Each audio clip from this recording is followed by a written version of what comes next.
On September 11th, 2001, a beautiful day here at the park, and you at that point over my shoulder were able to see the smoke from the Twin Towers after they were hit. Today, it is the home to that memorial, honoring the lives lost in the attacks across New York, Shanksville, Pennsylvania, and of course down at the Pentagon. You're taking a live look this morning, a gentleman out there paying his respects ahead of this 9/11 anniversary. And all this week, we are sharing interviews with parents and teachers with connections to New York, now living here in Connecticut, sharing what they remembered from that day and their message to their kids and students some 20 years later.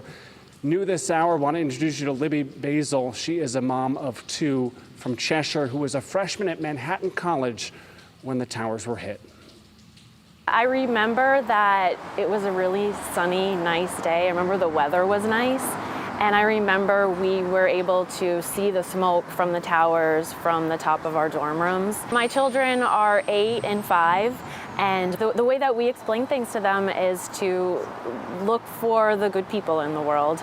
My brother is in the Army, and he joined the Army after 9/11. And so when we talk about 9/11 with our kids, we always connect it back to their uncle, that he is in the military and he's serving to protect us.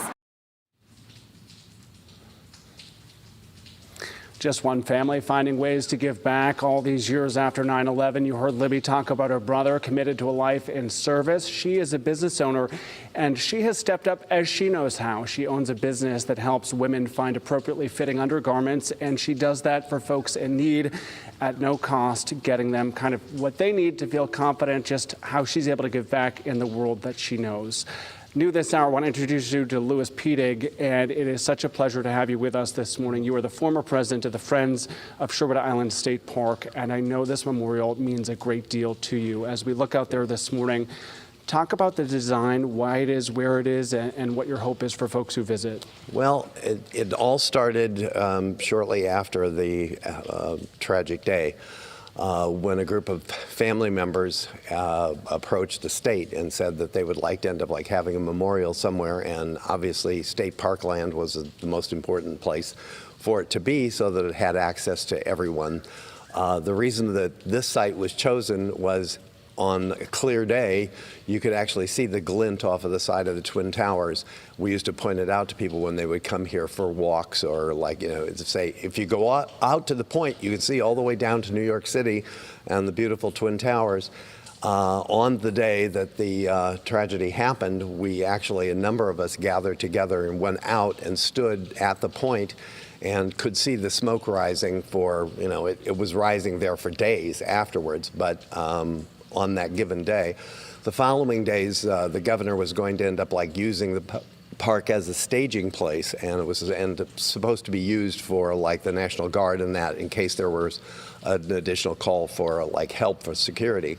But literally the park was chosen because of that, and the memorial is a living memorial because they wanted it to be a place of contemplation, a place where people who lived in Connecticut, who had family members who had a connection to Connecticut, could come and basically share their thoughts and have a moment where they would have quiet time to themselves out here at the park. So that's the reason why that memorial was created.